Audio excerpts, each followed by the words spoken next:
Alaska, and they had in Fairbanks, and they also had 3 in Seattle.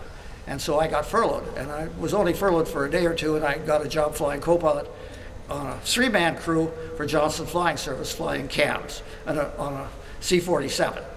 And we did the same thing, except that with a 3-man crew, we could leave like Northeast Philadelphia and go to Seattle, because we could fly for 12 hours.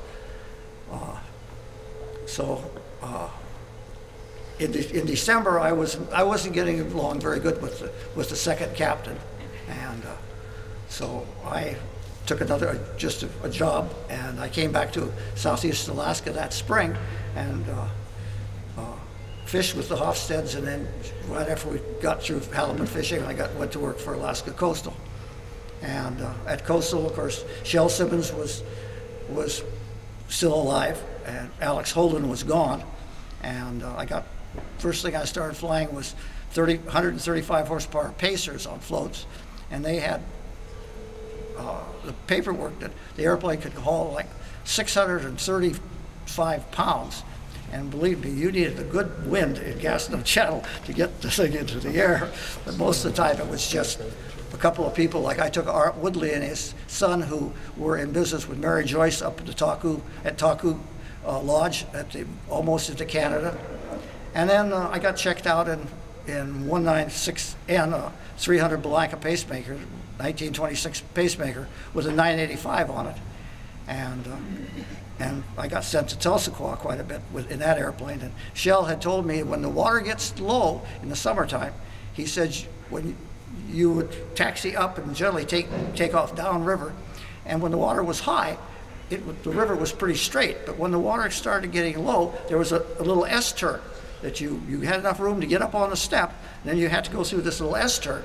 And it was just amazing, and Shel had pointed this out to me. It was just amazing how much a float plane will slide sideways when you're trying to make a little S-turn. And you could have, without really paying attention to what you're doing, you could end up on the rocks pretty easy with the Lockheed, especially with the Vega.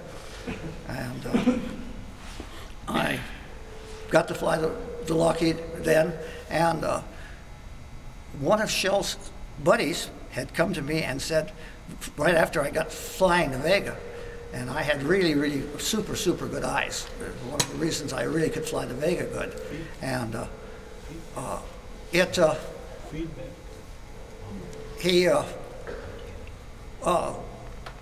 he told me that when Shel used to fly the Vega, he would land on the water just north of the Juneau Douglas Bridge, and keep the airplane on the step and come right around in front of the dock, which was probably 2,500 feet, and fall off the step right in front of the dock and taxi right in. So this day I did that, and boy, it was all over Alaska Coastal. And the guy said, "Who are you? Who's that kid you got flying that Vega?" But it was a fun airplane to fly. In 1955, in September. This is long before the Cassiar Highway was built.